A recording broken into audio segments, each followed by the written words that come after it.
colors. Colors. Forward, march.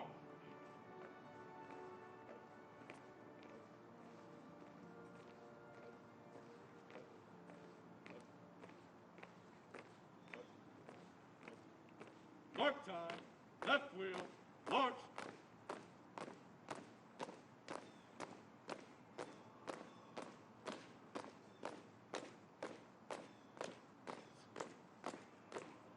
Color.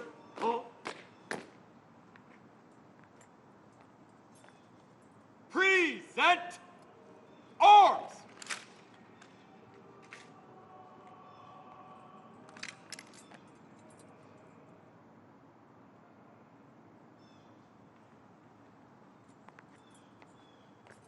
Order! Arms!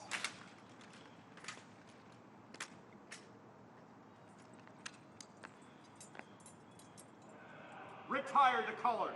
Colors. Left wheel. March.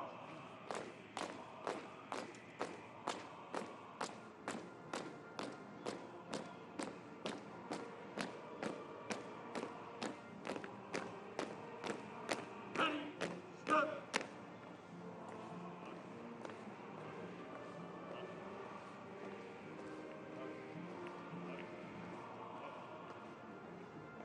March.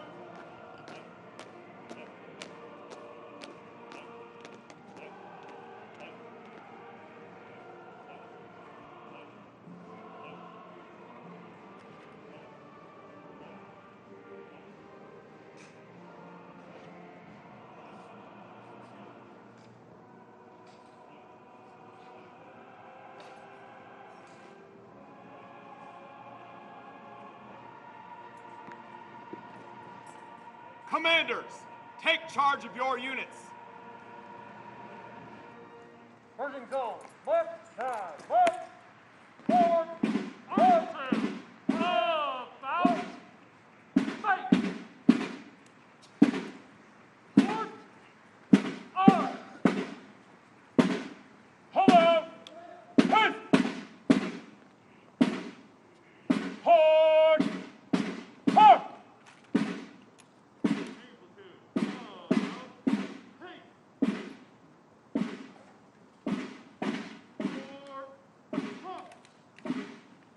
Air Force platoon. Right. Peace. War. Hurt. Coast Guard platoon. Oh, now. Hey. War. Oh. Army platoon. Forward. March.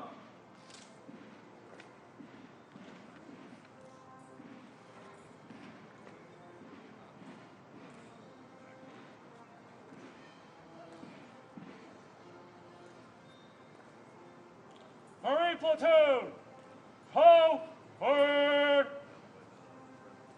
hut.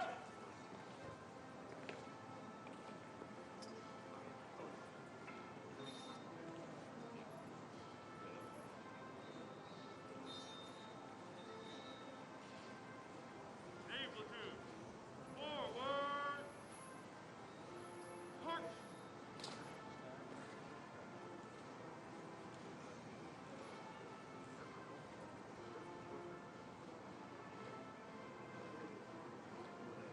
Air Force platoon. Forward. Hurt.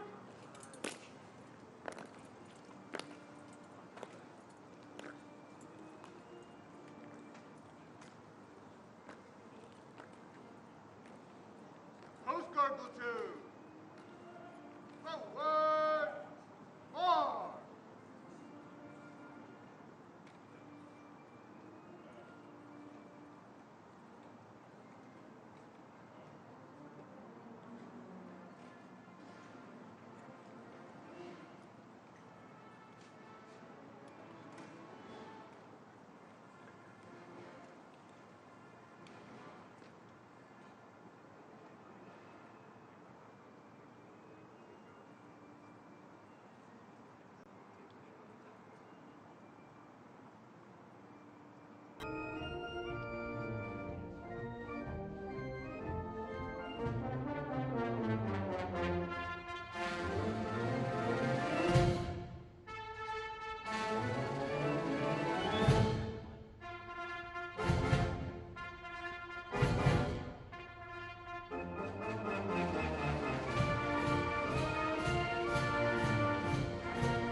Ladies and gentlemen, Major General Alan M. Pepin, Commanding General of Joint Task Force, National Capital Region, and the United States Army Military District of Washington.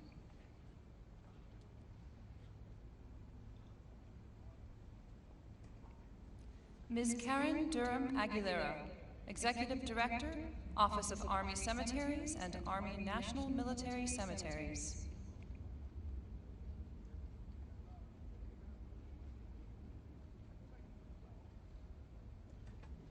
Mr. Alan Paley, National Commander, Jewish War Veterans of the United States of America.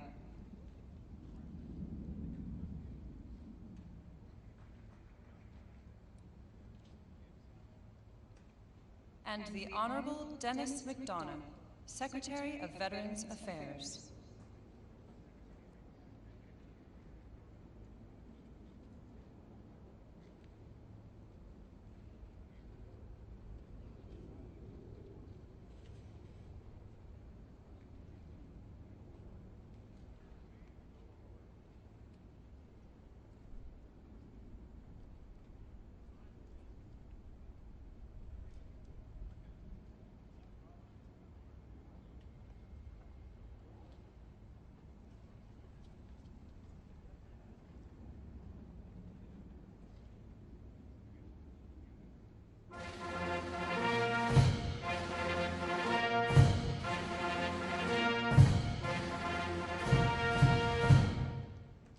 Ladies and gentlemen, the President of the United States.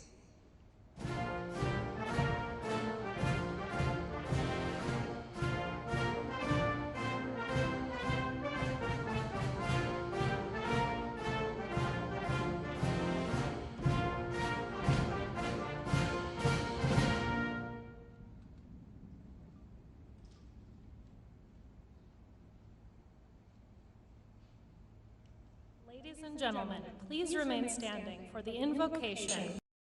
Chaplain Juliana Lesher, National Director of Chaplain Service for the Department of Veterans Affairs.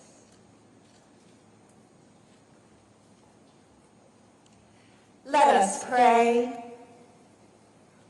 Almighty and loving God, we come before you this day to honor our nation's veterans, those men and women who have bravely given of themselves on behalf of all of us as a nation. Throughout our nation's history, you, God, created and designed each of our nation's veterans with unique gifts, abilities, talents, and values, which would guide and direct them to a unified calling and mission, the defense of our nation's freedoms. And we are ever so grateful for those men and women who sacrificially chose to leave the comforts of family, friends, home, and security to use their God-given gifts and abilities for the most noble mission of the preservation of our nation. Our nation's veterans have faced horrific challenges on land, sea, and air.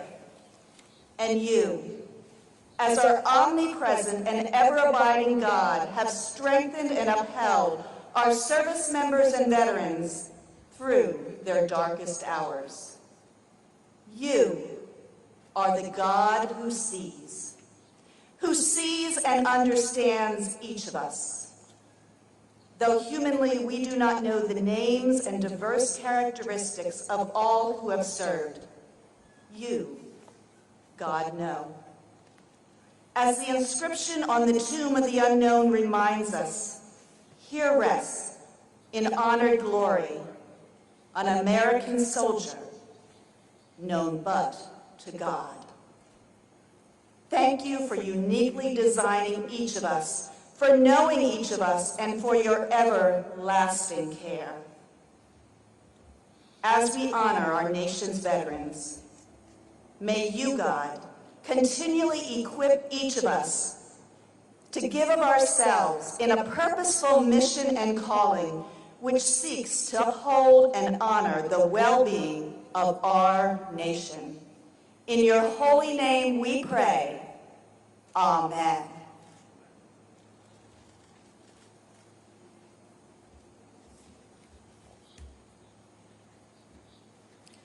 Now, I'd like to invite Mr. Alan Paley, National Commander, Jewish War Veterans of the United States of America, to lead us in our Pledge of Allegiance. I pledge allegiance to the flag of the United States of America and to the republic for which it stands, one nation, under God, indivisible, with liberty and justice for all. Please be seated. It is now my distinct privilege to introduce the members of the Veterans Day National Committee located in box seats throughout the amphitheater.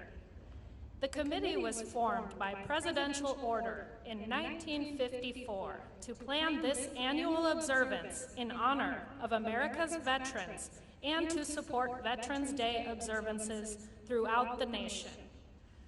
Please hold your applause until I have introduced these special guests.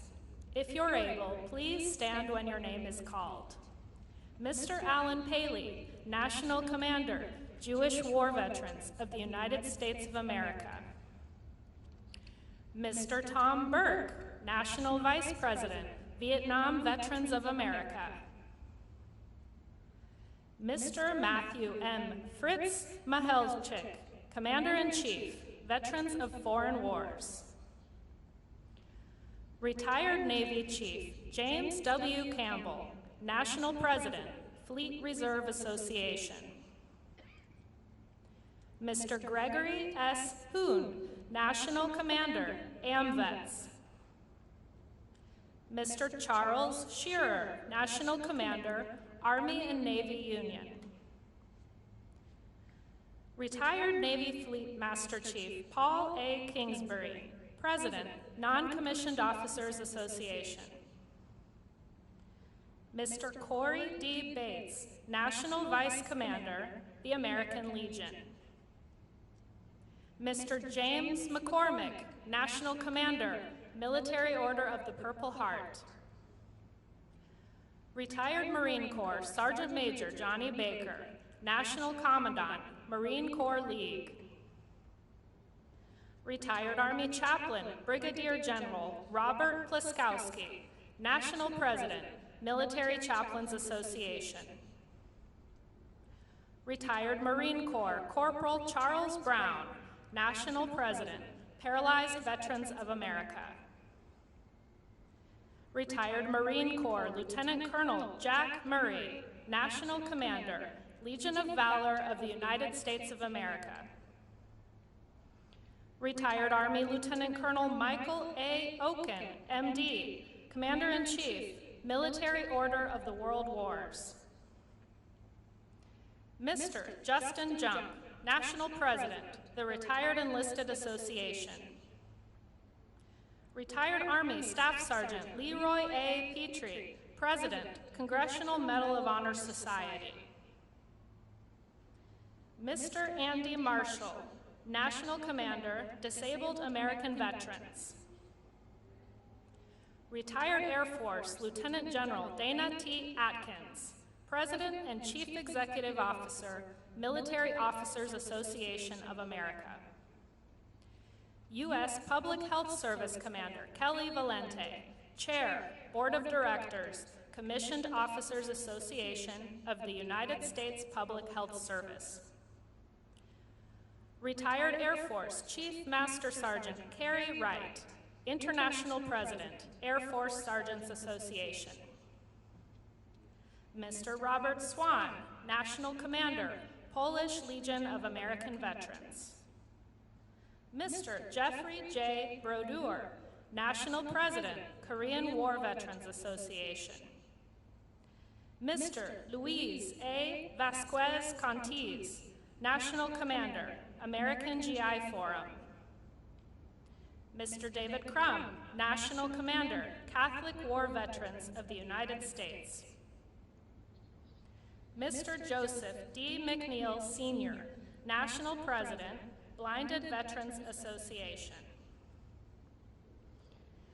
The associate members of the committee are also located in seats throughout the amphitheater. I'd like to ask the presidents and national commanders that comprise our associate membership to stand and be recognized. And ladies and gentlemen, please join me in recognizing our veterans' national leadership with your applause.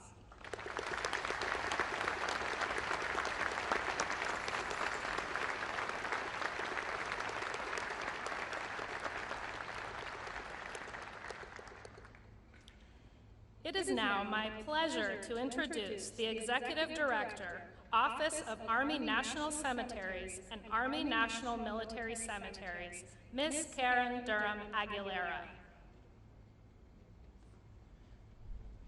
Good morning.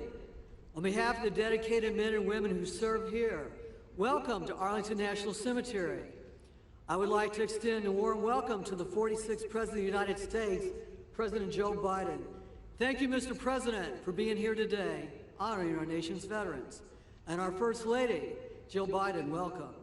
To Secretary of Defense, the Honorable Lloyd Austin. Secretary of Veteran Affairs, the Honorable Dennis Mcdonough and his wife, Kari. Secretary of the Army, the Honorable Christine Warmonth. Chief of Staff of the Army, General McConville and his wife, Maria, welcome. And Mr. Alan Paley, the National Commander of the Jewish War Veterans, thank you for being the Veteran Service Organization's host and for your participation in this important national observance.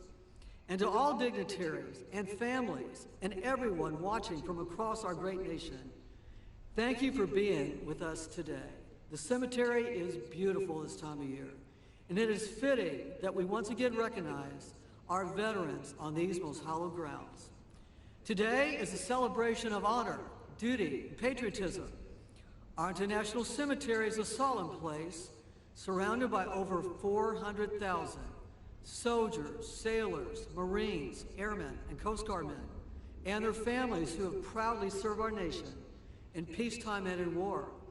While Memorial Day is dedicated to remembering those whom we have lost, today is a celebration of all of those who have worn the uniform, including and especially those who are still with us. I encourage each and every one of you to pause for a moment today and thank a veteran or military family member for their service and sacrifice. Today may be solemn, but it can also be joyous, as we remember loved ones, friends, comrades in arms who have served and may still be serving. I will also briefly talk about an historic event that concludes today with this observance. For the last year, we have held events to commemorate the centennial of the Tomb of the Unknown Soldier with the interment of the World War I unknown. 100 years ago today, that service member completed his final journey from France and was laid to rest here in the heart of Arlington National Cemetery to represent all service members who had lost their lives and their identities. We did so to provide comfort and closure to those family members who were never given the opportunity to lay to rest their child, husband, or father. More of the history of the Tomb of the Unknown Soldier can be found in our commemorative educational programs online. I encourage everyone to learn more about this iconic site. Stories of the service and sacrifice we celebrate today are etched in marble all around us, from the inscriptions on gravestones to the Tomb of the Unknown Soldier. Most important are the patriotism, valor, and fidelity etched in the hearts and souls of our service members, past, present, and future. They are the vanguard of our freedom and our liberty. Today, as for the past 157 years, Arlington National Cemetery is honored to serve our veterans and their families at our nation's most sacred shrine. No place at Arlington National Cemetery can be purchased. Each must be earned through honorable service. To everyone here today, I'm proud to say we are a great people, honoring service and sacrifice to a grateful nation. So thank you to all of our veterans and families, and once again, welcome to Arlington National Cemetery. I will be followed by the National Commander of the Jewish War Veterans, Mr. Alan Paley. Thank you.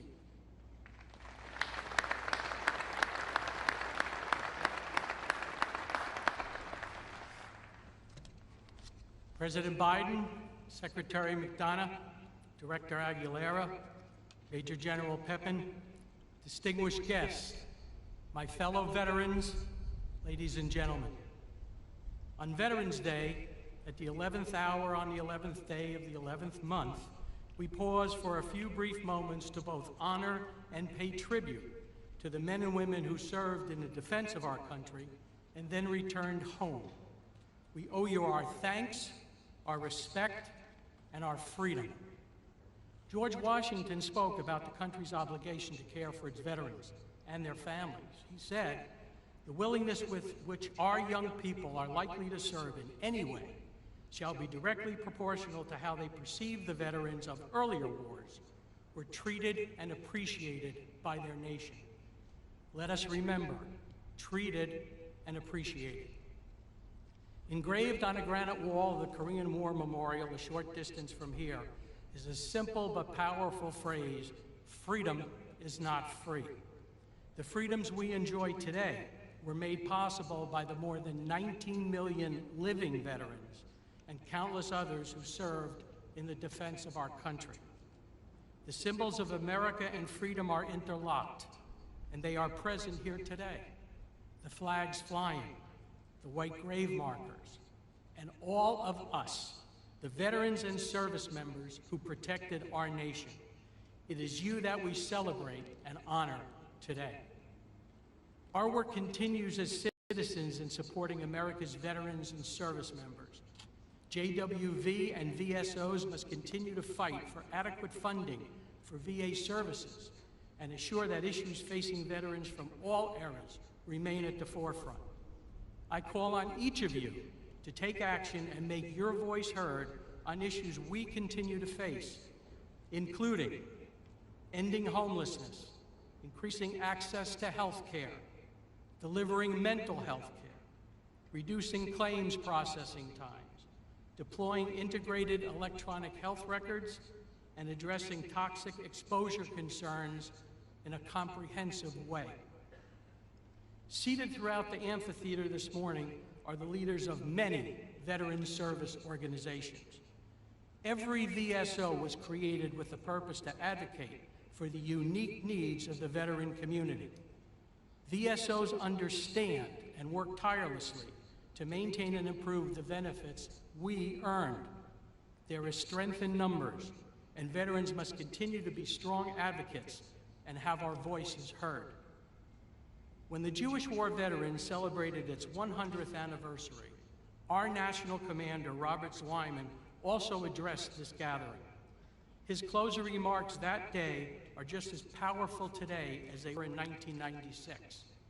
He said, and I quote, "Never should our government presume that by setting aside but one day, they have met their obligation to the survivors of yesterday's wars and today's or tomorrow's conflicts. We welcome your thoughts that this is not merely a singular day of honor, but indeed a public recognition of obligation to service.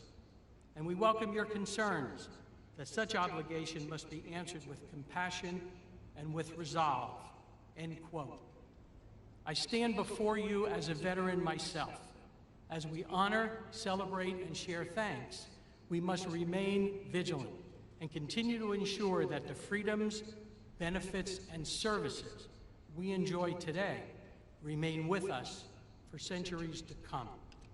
May God bless those who have earned the title of veteran, and may God bless the United States of America. Thank you.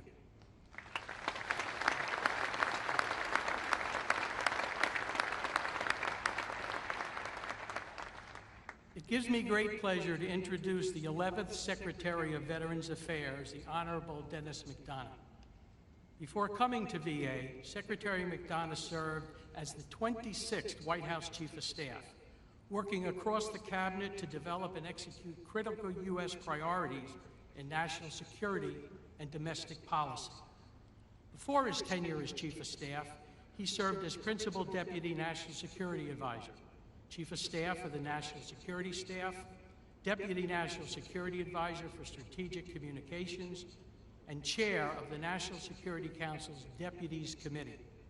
In all of those roles, he helped lead the administration's work on behalf of veterans and military families. He believes deeply, as he testified to Congress, that there is no more sacred obligation nor noble undertaking than to uphold our promises to our veterans, whether they came home decades ago or days ago. Join me in welcoming the Secretary of Veterans Affairs, Dennis Mcdonough.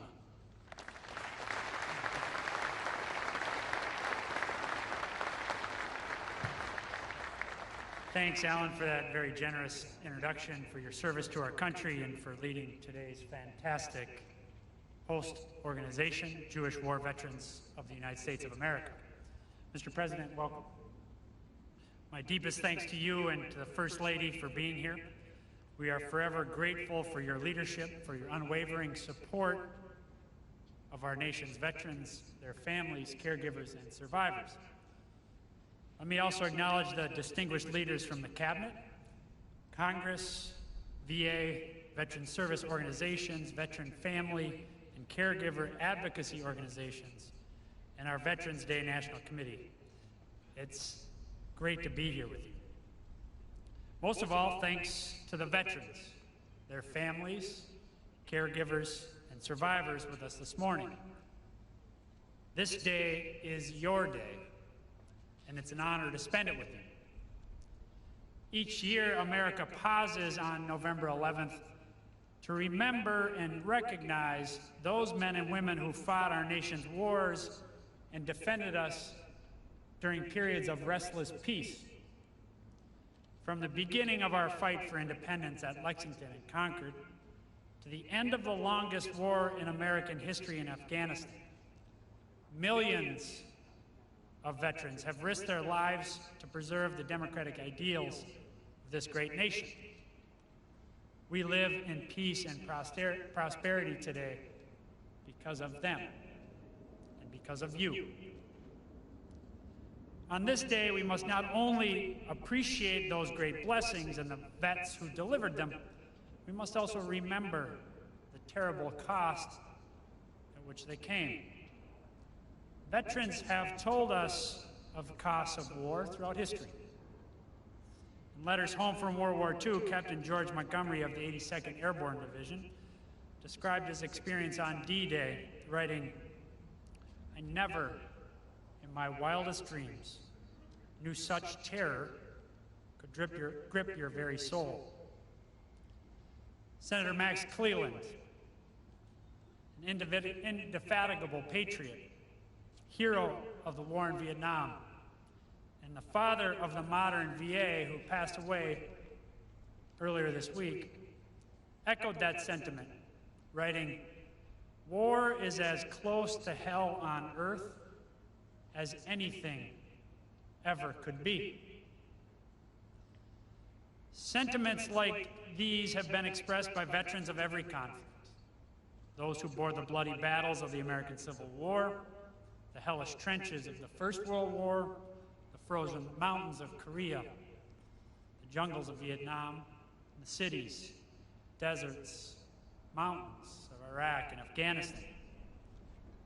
Many service members gave their last full measure of devotion during those wars, some of whom now rest on the hallowed grounds of the cemetery, or in the tomb of the unknown soldier, which, as of today, has stood for 100 years. Other brave service members come home as veterans. But for those veterans, those wars did not end when the final bullet was fired, nor when the final service member came home. Instead, those wars live on, in their minds and in their bodies, in scars visible and invisible, sometimes for years, sometimes forever.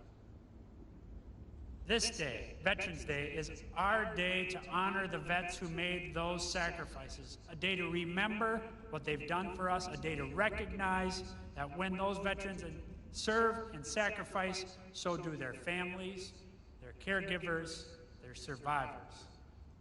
But critically, Veterans Day is also a call to action, a reminder that it's our sacred responsibility as Americans to serve those who have served our country.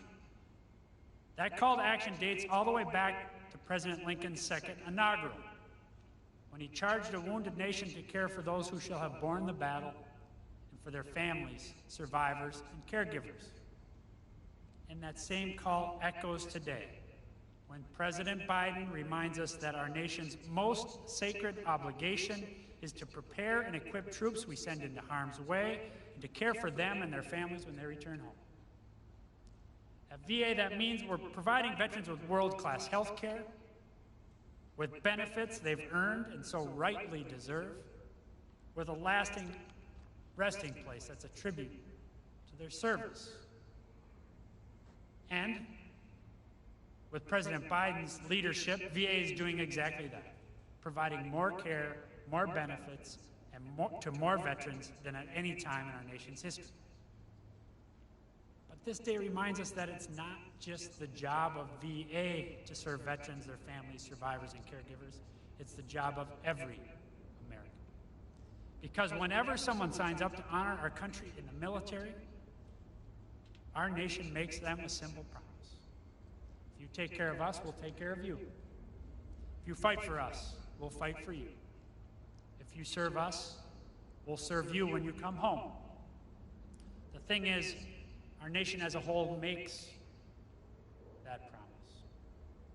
But it's on all of us, every single one of us, to keep that promise. There are many ways to do that.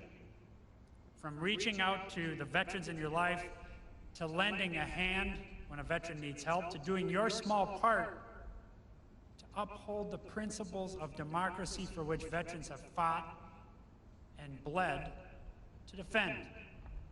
Whatever the method, serve veterans and serve them well.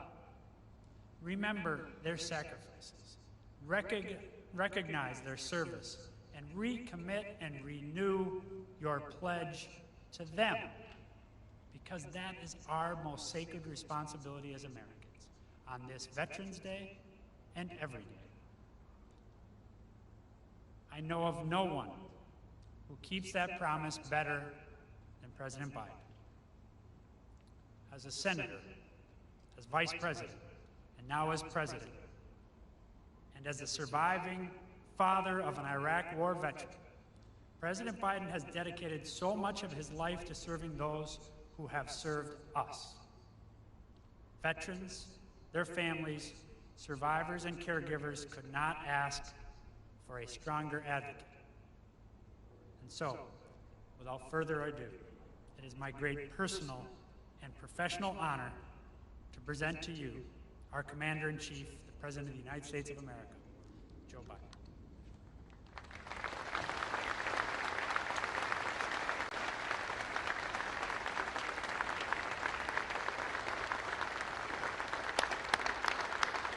Thank you.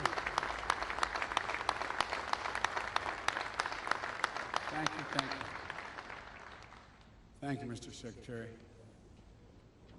Folks,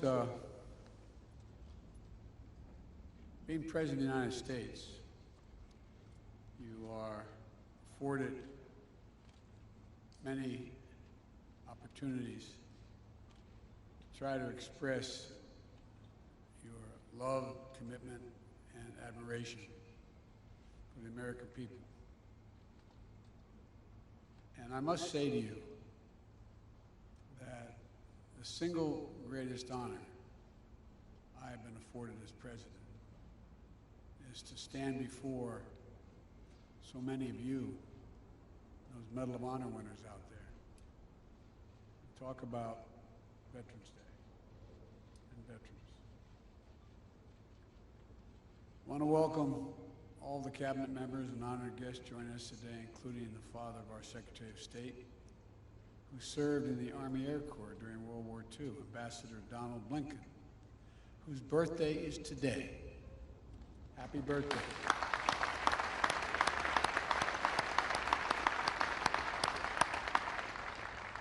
Thank you for your service to our country. And I just want to tell you, I know you're a little younger than I am, but you know, I've adopted the attitude of the great Negro at the time, pitcher in the Negro Leagues, went on to become a great pitcher in the pros, into the Major League Baseball after Jackie Robinson. His name was Satchel Paige.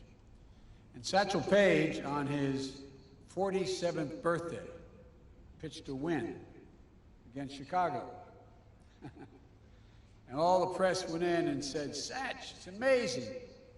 47 years old, no one's ever pitched a win at age 47. How do you feel about being 47? He said, "Boys, that's not how I look at it." I said, "How do you look at it, Satch?" I said, "I look at it this way. How old would you be if you didn't know how old you were?" I'm 50 years old, and the ambassador's 47. But all kidding aside, Mr. Ambassador, thank you for your service during World War II, as well as your service as an ambassador. And thank you for raising such a fine man, Tony Blinken, our Secretary of State. To all our veterans, past and present, we thank you, we honor you, and we remember always what you've done for us. I'd like to recognize one of our national heroes who is here today, Medal of Honor recipient, Mr. Brian Thacker. During the Vietnam War, then First Lieutenant Thacker put the safety of his fellow troops above his own, providing cover fire against an attacking enemy, and even calling in artillery fire on his own position so our forces had a better chance to withdraw. Wounded, unable to leave the area, he evaded capture for 8 days until finally federal friendly forces retook the position. Yours is a remarkable story. It'll never be forgotten. We'll also never forget the stories of American leaders and icons we've lost recently, who shaped our nation in ways that are hard to measure. I've lost, like many of you, 3 good friends in the last month. General Colin Powell, a child of immigrants who grew up to be the chairman of the Joint Chiefs of Staff, the Secretary of State, a man who was a friend but who earned the universal respect of Americans and people for his leadership in uniform and out. And a guy who became good friends, and many times I was in and out of Iraq as a vice president and a senator, General Ray Odierno, who I met multiple times in Iraq, and who did so much to help get us where we are today, and who always put the troops and his veterans first. It was an honor to have my son, Major Biden, serve under his command at the time. And my friend and colleague, who was mentioned already, United States Senator Max Cleland, who as a triple amputee knew the cost of war as well as anyone could ever know it, and went on to champion the dignity and care of Americans and wounded veterans throughout his life. We lost all 3 of these incredible veterans in the last several weeks, and our hearts go out to their families. These are stories that inspire generation after generation of Americans to step forward to defend our nation. And today, we pay homage to the unrelenting bravery and dedication that distinguish all those who have earned the title of American veteran. It's an honor that not only a small percentage of Americans can claim, and one that marks those who are able to claim it as brothers and sisters. It's a badge of courage that unites across all ages, regardless of background, because to be a veteran is to have endured and survived challenges most Americans will never know.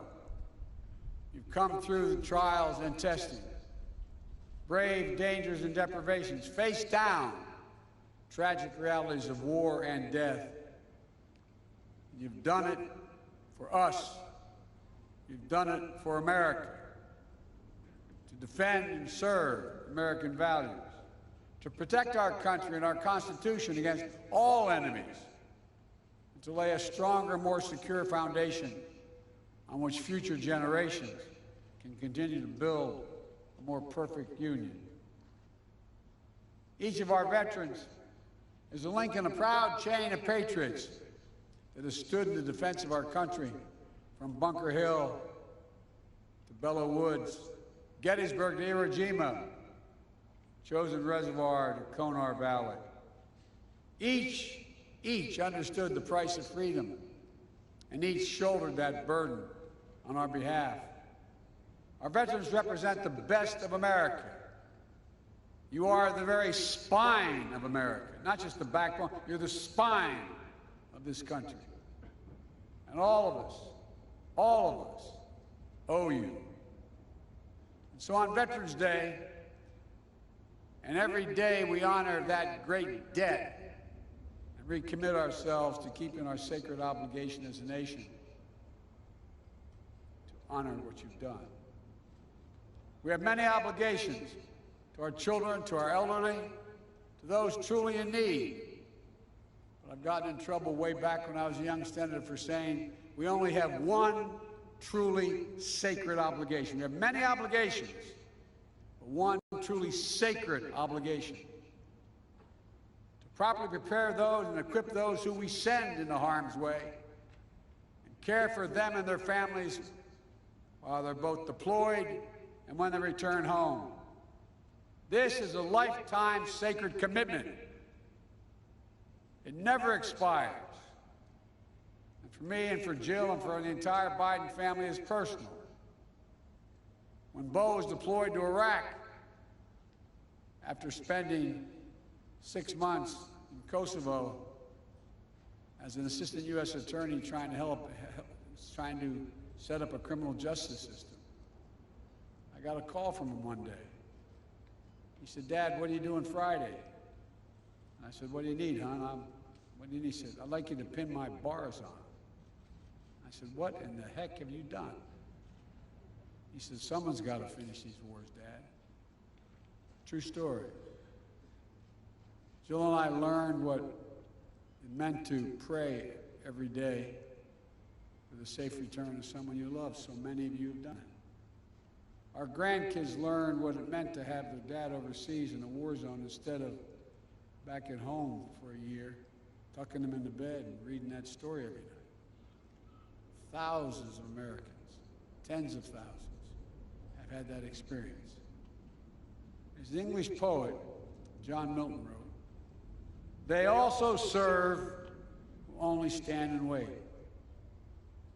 All the mothers and fathers, sons and daughters, spouses, all those who stand alongside our veterans and their families, caregivers, survivors, you are the solid steel spine that bears up under every burden, the courageous heart that rises every challenge.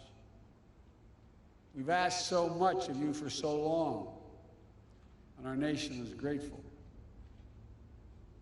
For 2 decades, the lives of our service members and their families and veterans have been shaped by the conflicts in Iraq and Afghanistan. Since 9/11, hundreds of thousands of Americans have served. So many are still serving today in harm's way, and we cannot forget them. The American people are forever grateful and in awe of what you've accomplished. But in fulfilling their mission, so many veterans and their families and caregivers have been through hell. Some facing deployments after deployment, spending months and years away from their families, missing birthdays, anniversaries, and collections. I remember one of the last times I flew into Iraq, in the so-called Silver Bullet. I remember walking up to the cockpit, and the crew masters along with the pilots were up there, and I said, "How many of you, is this your first tour?" No one raised their hand. There were 5 people. Second tour, no one raised their hand. Third tour, 2 raised their hand. Fourth tour, 2 raised their hand. Fifth, 1 raised their hand. Folks, on Veterans Day, we have to always remember that there's nothing low risk or low cost about war for the women and men who fight it. I carry with me in my pocket every single day. I have my chaps check with the Defense Department. On the back of my schedule, I have U.S. daily troops in Afghanistan, killed and wounded. U.S. daily troops in Iraq, killed and wounded. 52,323, not roughly 53,000. Every one of these individuals as a family, as a unit at home. 53,323 American servicemen and women wounded in the conflicts of Iraq and Afghanistan. 7,074 gave their lives, the last full measure of devotion. Untold, thousands more return home, as our secretary can tell you, with unseen psychological wounds of war. The enduring grief borne by our Gold Star families. These are the cost of war that we'll carry as a nation for decades to come. And to all veterans, service members, their families, caregivers, survivors, I want you to know that our administration is going to meet the sacred obligation that we owe you. We're going to work with Congress, Republicans and Democrats together to make sure our veterans receive the world-class benefits that they've earned and meet the specific care, specific needs that they each individually need. That means expanding presumptive conditions for toxic exposure, particulate matter, including Agent Orange and burn pits. We're going to keep pushing on this front to be more nimble and responsive, reviewing all the data and evidence to determine additional presumptive conditions that make sure our veterans don't have to wait to get the care they need. It also means prioritizing mental health care that's necessary to treat the invisible wounds that so many of our veterans carry, including pursuing our newly released comprehensive public health strategy to reduce military and veteran suicides. I want to say clearly to all our veterans, if you're struggling, you're so used to never asking for anything. If you're struggling, reach out. Call the Veterans Crisis Line. Having trouble thinking about things. It's no different than if you had a wound in your arm. It's also making sure that the growing population of women and LGBTQ plus veterans receive appropriate services and support.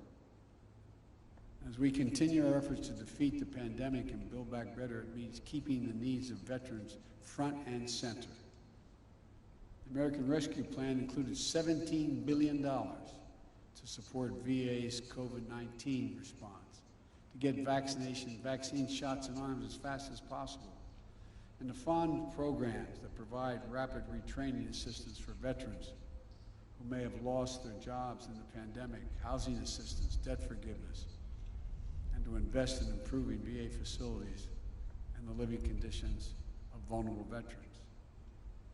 Through Jill's work of joining forces, we're also working to support our veterans and military families, survivors, and caregivers so they can have what they need to thrive. They deserve it.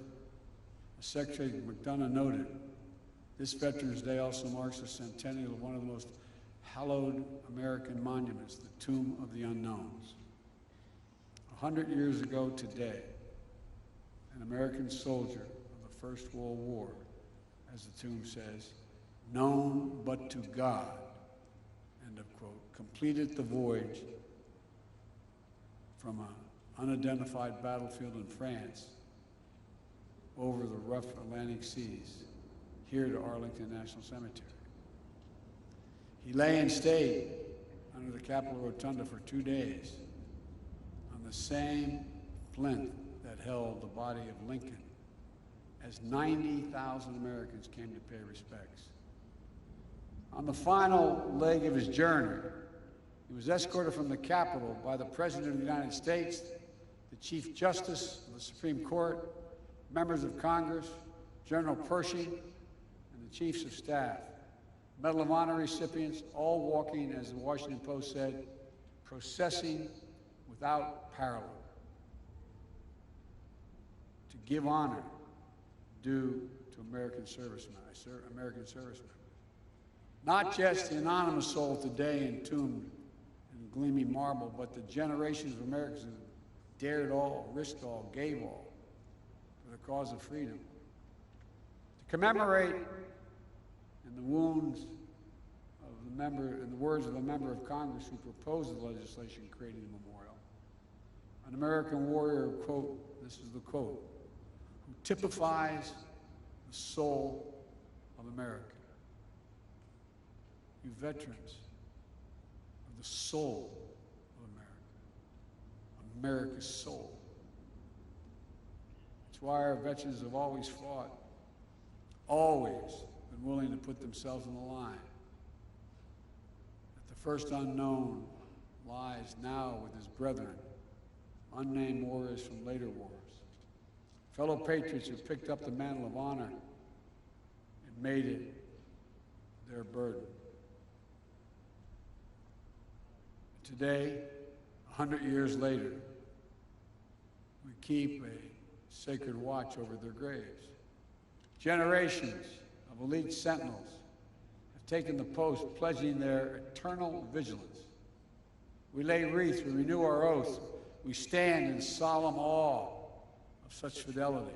Because for us to keep faith with American veterans, we must never forget exactly what was given us, what each of them is willing to put on the line for us.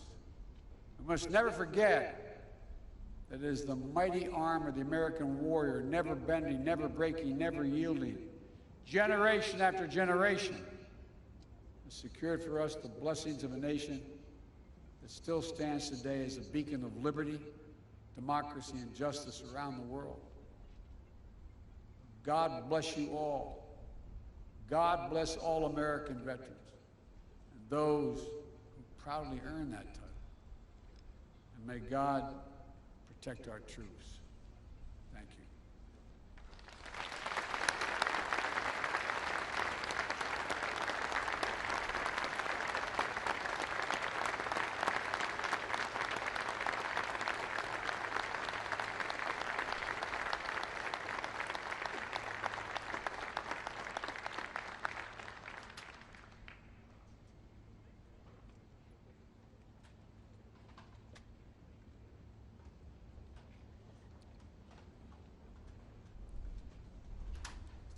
Ladies and gentlemen, and now the United States Coast Guard Band will play, and the Armed Forces Chorus will sing, God Bless America.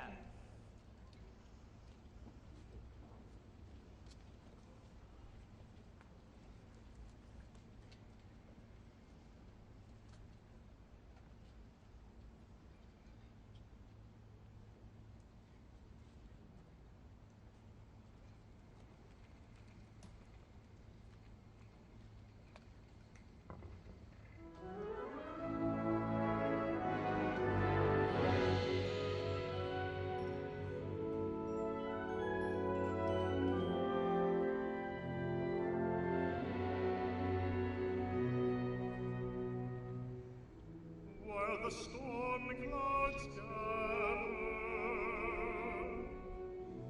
far across the sea. Let us swear allegiance to a land that's free.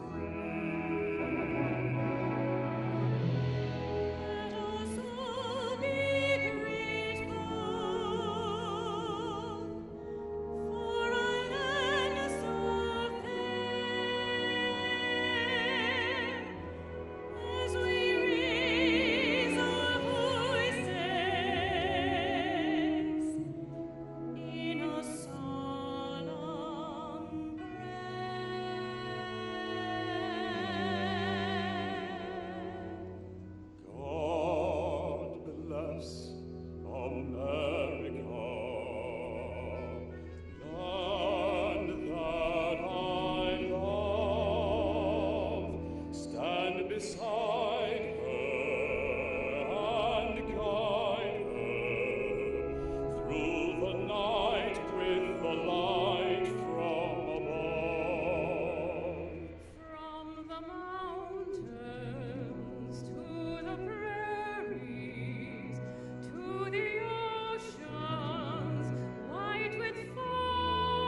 be seated for the departure of the President of the United States and the official party.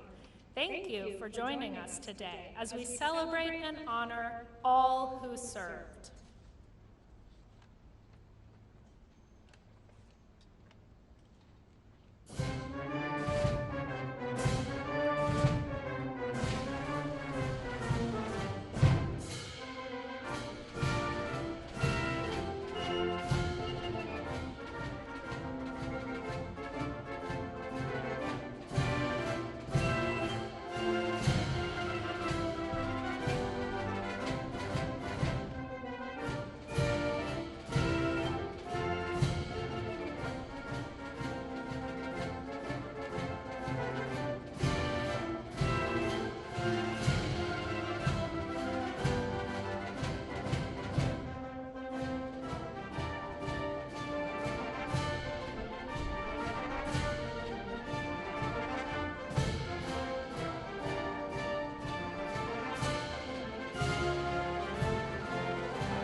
This concludes the 2020